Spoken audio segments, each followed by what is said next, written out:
বিসমিল্লাহির রহমানির রহিম। আসসালামু আলাইকুম। জনতার রান্নাঘর থেকে সবাইকে জানাচ্ছি শুভেচ্ছা। আশা করি সবাই ভালো আছেন। আজকের একটা ডিমের রেসিপি করব, একটু অন্যরকম। এখানে একটা মিক্সিং বোল নিয়েছি, আর এখানে 2টা সিদ্ধ আলু আছে। মাঝারি সাইজের হলে 2টা নেবেন, আর বড় হলে একটা নিলেই হবে। এখানে আমি অল্প একটু শুকনো মরিচের গুঁড়া দিয়ে দিলাম, কোয়ার্টার চামচ হবে। ধনিয়ার গুঁড়াটাও কোয়ার্টার চামচ হবে। হলুদের গুঁড়াটাও সম পরিমাণে আছে। এই আদা রসুনের পেস্ট হচ্ছে আধা চামচ। আর এখানে আমি একটা পেঁয়াজ আর 2টা কাঁচামরিচ নিয়েছি, এটা ব্লেন্ড করে নিয়েছি, সেটা দিয়ে দিচ্ছি। কুচি না করে এইভাবে দিলে ভালো হয়। ভাজা জিরা গুঁড়া সেটাও কটা চামচ দিয়ে দিলাম। লবণটা স্বাদ মতন দিলাম। এখন সবগুলো ভালো করে মেখে নিচ্ছি। আচ্ছা, আমি 5টা ডিম রান্না করব, তো এই 5টা ডিম অনুযায়ী সব কিছু দিলাম। আপনারা যদি বেশি দেন কম দেন, সেটা মশলাটা বেশি কম দিবেন।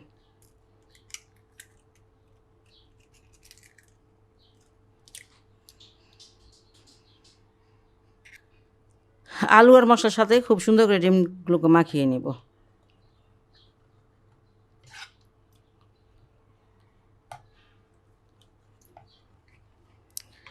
আলু ডিম মশলাগুলো সব ভালো করে মাখিয়ে নিয়েছি, মানে ভালো করে দেখেন একটা ঘোলের মতন তৈরি করে নিয়েছি। আর এখন আমি তেল দিয়ে দিব।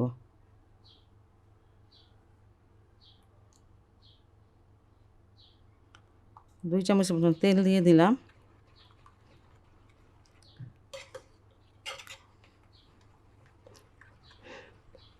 এটা হয়ে গেছে। এখানে একটা টিফিন পট নিয়ে নিয়েছি, আর এখানে আমি কিছুটা তেল লাগিয়ে তেল দিয়ে দিয়েছি। আর তেলটা দিয়ে যে পুরোটাকে একটুখানি মেখে নিব বাটিটাকে, যাতে এটা উঠতে সুবিধা হয়।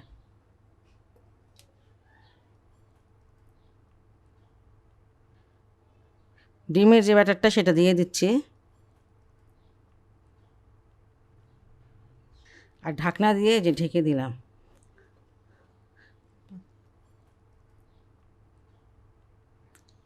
ছড়ানো একটা পাতি নিতে হবে, আর পানিটা মানে এমন পরিমাণে নেবেন যাতে এই টিফিন কেরি পটটা যেন ডুবে না যায়। এই যে দাগটা, যেটা মুখটা, তার অনেকক্ষণ মানে 1 আঙুল নিচে থাকতে হবে। যাই হোক, এটা এখন আমি মানে এটা সিদ্ধ করে নিব। 25 থেকে 30 মিনিটের মতন লাগবে সময়।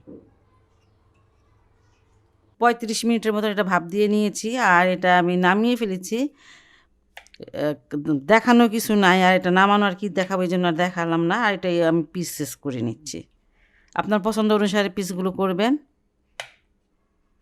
খানিকটা তেল দিয়ে দিয়েছি আমি ফ্রাই প্যানে, আর এখন আমি এগুলো ভেজে নেব। ডিমগুলোকে একটু ভেজে নিতে হবে।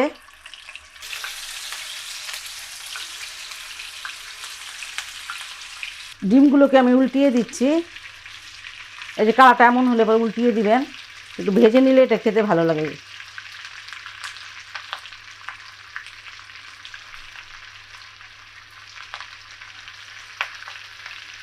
ডিমগুলো আমি উল্টিয়ে পাল্টিয়ে একটু ভেজে নিয়েছি। এই যে এই কালারটা হলে পরে নামিয়ে ফেলবেন। আচ্ছা, এখানে আমি একটা আলু নিয়ে নিয়েছি, এইভাবে কেটে নিয়েছি, আর এটা একটু ভেজে নিব।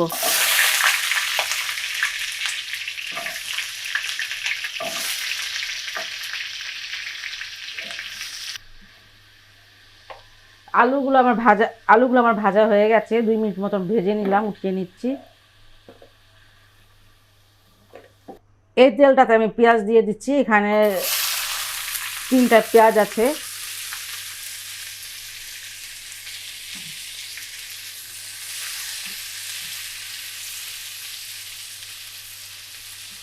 পেঁয়াজটা একটু ভেজে নিলাম, কালার চেঞ্জ হয়ে গেছে। আর এখানে আমি এখন একটু পানি দিয়ে দিব, মশলা দিব তো, যাতে পুড়ে না যায়। আদা রসুনের পেস্ট এখানে 1 চামচ দিয়ে দিলাম। মরিচের গুঁড়া 1 চামচ। এখানে হচ্ছে হলুদের গুঁড়া 1 চামচ থেকে একটু কম আছে। ধনিয়ার গুঁড়া 1 চামচ।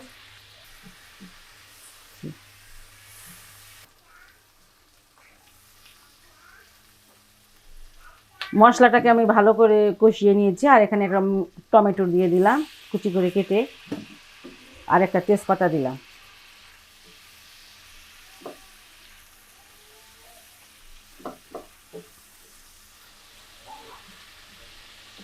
টমেটোগুলো কষিয়ে নিয়েছি, এবারে আলুগুলো দিয়ে দিব।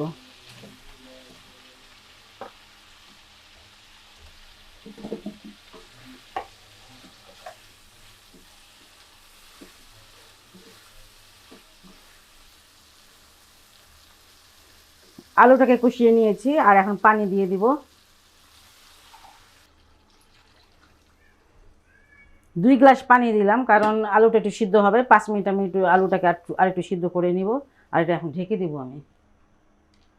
ডিমে কিন্তু আমি লবণ দিয়েছিলাম, আর এখন আলুর জন্য আর টমেটোর জন্য লবণ দিয়ে দিলাম স্বাদ মতন। আর এটা আমি এখন 4 মিনিটের জন্য একটু ঢেকে দিচ্ছি। 4 মিনিট পর আমি আসলাম। এখন আমি ডিমগুলো দিয়ে দিচ্ছি। 4টা মরিচ দিয়ে দিলাম, এই মরিচগুলো তেমন একটা ঝাল না। গরম মশলা গুঁড়াটা দিয়ে দিচ্ছি এখানে আমি। গরম মশলা গুঁড়া প্রায় 1 চামচের মতন দিলাম, আর জিরার গুঁড়াটা সেটাও দিয়ে দিচ্ছি, সেটাও 1 চামচের মতনই।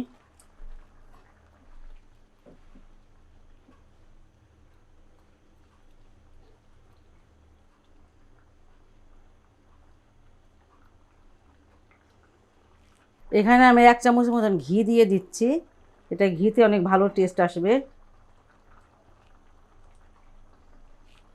এখন প্রায় 6 মিনিটের মতন আমি এটা ঢেকে রাখলাম, মশলা টশলা সব যেন ডিমের ভিতরে ঢুকে সেই জন্য। 6-7 মিনিট পর আমি আসলাম, তরকারিটা হয়ে গেছে। আর দেখতে মাশাআল্লাহ দেখেন কত সুন্দর হয়েছে। যাই হোক, খুব মজার একটি মানে ডিমের তরকারি। ডিম তো সবভাবেই আমরা খাই, এইভাবে একটু খেয়ে দেখবেন, খুবই ভালো লাগে।